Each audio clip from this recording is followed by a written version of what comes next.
και ο χώρος μας τώρα έγινε και των μαχητών.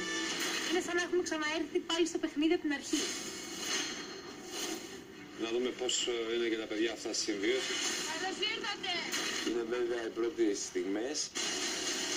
Θα υπάρχουν, φαντάζομαι, και συνεφιασμένες μέρες στη συγκατοίκησή μας.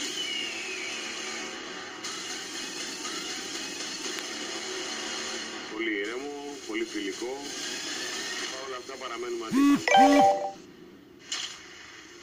Να χειροκροτήσω καταρχήν τους παίκτες που έχετε φτάσει μέχρι εδώ, στην ένωση των δύο ομάδων, από εδώ που πλέον ξεκινάει το δεύτερο ημίχρονο.